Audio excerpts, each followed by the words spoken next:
Hey creatures, it's me, Harrold, here in the Alchemy Lab, and today is the weekly update. We're going to update you, we're going to update me, we're going to update the internet.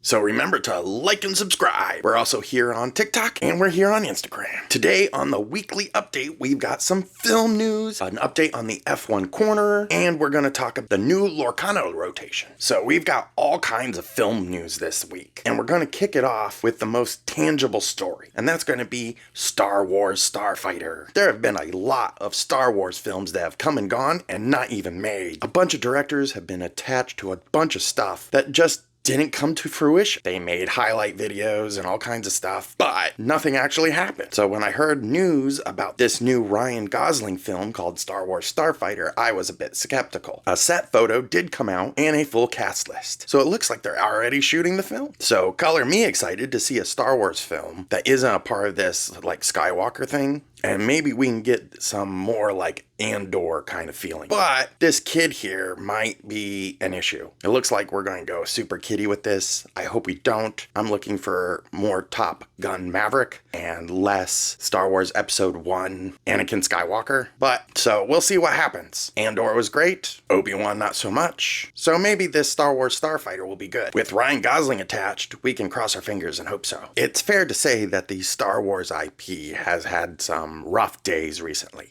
So let's hope that this film pulls through for them and creates a fun experience, something fresh and new, and perhaps with a really cool new design starfighter. Because that's what I really need to see, is a new ship that is really defining. So cross your fingers. In more movie news, we've got the Mortal Kombat film. We did a bunch of reacts for the trailer, and we did watch the previous film. Carl Urban has been added to the cast. The trailer looked fantastic. Watch our react for that. And now the news has come out that it's been delayed until next year. The middle of next year. This sounds like the studio is going back to reshoot a few things, maybe re-edit, and maybe due to the response it got online, find a better spot for it in the calendar. Maybe it was going to get buried this year, and since the internet response was so great, they pushed it back to next year in hopes that it'll make more money for them. That is my initial theory. Please leave a comment if you think I'm wrong, or if you think there's another reason. Another franchise that we're keeping track of is the Highlander franchise. Henry Cavill was cast as Connor McLeod, and the director is the same director that is handling the John Wick franchise. So John Wick with swords, people. Get excited. John Wick with swords. I am the Highlander. There can be only one. There can be only one. Rah!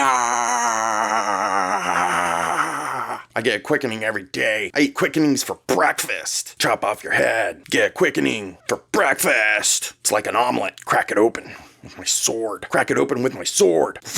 And then eat it. Eat the brains. I don't think they eat the brains in Highlander. Or, I mean, they could. I don't think it would give them the quickening, though. The Highlander cast has also added Russell Crowe, Dave Bautista, and Kieran Gillian. The film starts shooting in about a month, and we'll hope to see it next year. I'm sure Henry Cavill's got a huge training regimen for this, for all of these sword fights. The director teased in an interview that I read that they're gonna have, like, sword fights, all kinds of different styles of sword fights, and also demonstrate what it would mean for an immortal with thousands of years of training and how he would fight. About a decade ago, Ryan Reynolds was also trying to make a Highlander film, but that fell through when he found Deadpool. Here we are with Henry Cavill now, and I have super high hopes for this film. If the marketing is good, and it's gonna look good, and the sword fights are impactful without being like shaky cam all the time, which I don't think it will be, then this has a potential of being another great franchise. Right now, my prediction is that the first film will be his earlier career and will be how he became an immortal, and that's going to be about it. I don't think we'll even see the modern day. If we do, I'll actually be a little surprised. I think this is going to be all about Connor's training and becoming an immortal for the first time and taking his first head, which will probably be the Kurgan. Leave a comment if you think it'll have a different plot. All right, it's time for some DC comic book news. We're big DC fans here. We keep track of everything that's going on, and right now, DC is hot. lot. Peacemaker has been great, and there's a lot of casting rumors for a lot of characters. And one of those casting rumors is Alan Ritchson, and who he may be playing. The internet is bound and determined to make him play Batman, even though James Gunn and Alan Ritchson themselves have said that he is not playing Batman. However, he will be involved in the DC universe in some capacity. What that character will be, we do not know yet. So it's speculation time. Who could Alan Ritchson be playing?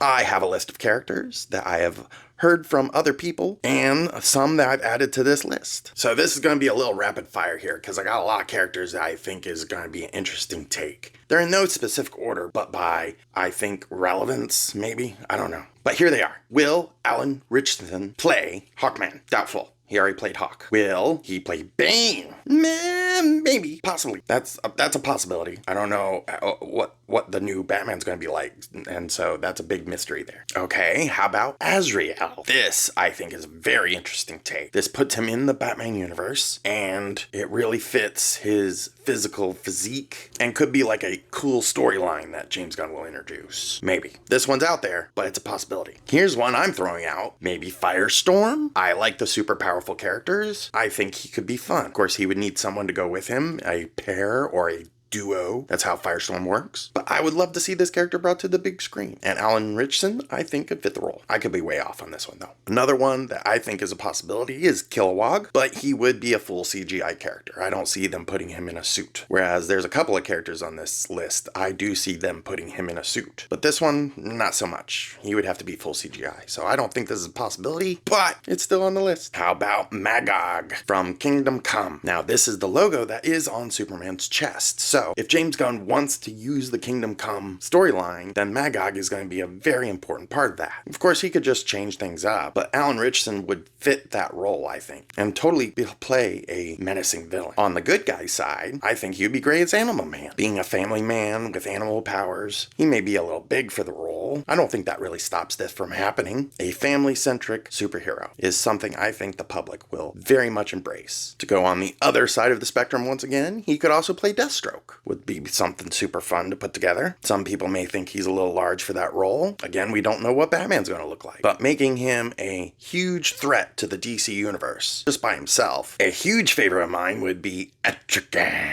the Demon. A Jack Kirby invention. I can see Alan Ritchson playing this character easily. The biggest question is the creative direction. Do you do full CG? Do you do a suit like Metamorpho? I also think Alan Ritchson fits the Jason Blood character and would give a mystical side to the DC universe James Gunn is establishing here. Is Etrigan going to happen? Probably not. But I can hope. Another hopeful choice would be Swamp Thing. Swamp Thing has to come at some point. James Gunn has already announced it. I know it's in the works. And Swamp Thing is a huge part of the DC universe, especially if you're doing this God and monsters phase. A suit would work here easily. I don't see Alan playing the other character, just the guy in the suit. So I'm not sure if that would really work. Maybe one day. And our last and most likely option is Wildcat. I think this is exactly the character he's going to be playing in this universe, which will allow him to join the Justice movies alongside all the other established characters very easily. Wildcat is a classic character that James Gunn has been on the record of liking and wanting to bring to the big screen. And he's in the mural in the Superman movie. Maybe this will be Wildcat 2, I don't know, but I really do think this is going to happen. Alan Ritchson as Wildcat. And that's the last of the movie news. So we'll move on to our F1 corner.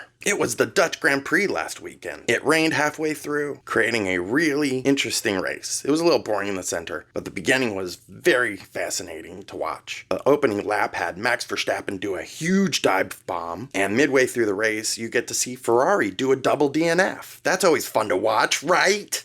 Right, Ferrari fans? I'm a Ferrari fan. So watching Hamilton just put himself in the wall and then watching a Mercedes throw Leclerc into another wall, into the same wall, was extremely frustrating for me to watch as a Ferrari fan. It happened in the same corner. Hamilton did it to himself. Leclerc got pushed in. Super frustrating. They lost points while Mercedes got more points. So they're going to probably take the lead in the construction championship now because the drivers' championship is off the table. Oscar or Lando are definitely going to win that one. And they're both both racing McLarens. We like McLaren, but we like Ferrari a little bit more. I want Ferrari to kick Hamilton out of the seat, put Carlos Sainz back in, and try to start again. Because I really think they had some momentum building up there. But then they swapped drivers this year and put Hamilton in it instead of Carlos Sainz. This is a huge mistake because Hamilton's about to retire. And he just wants to wear a Ferrari jumpsuit. And he just wants to wear a Ferrari jumpsuit for his last couple of years. It's disappointing. I want Ferrari to win some races, and I don't think that's going to happen as long as Ferrari is catering to Hamilton. It was nice to see Isaac Hadjar actually get a podium, though. He was the rookie that spun out in the formation lap of the first race of the year. He's performed okay ever since, but now to get a podium? Wow. Big props to Isaac Hadjar. Very, very, very happy for him. Wish it could have been Charles Leclerc. Could have been Charles Leclerc. But next time, we'll see. Hopefully the next race will have more luck. We'll be at Monza, the Palace of Speed, the home of Ferrari.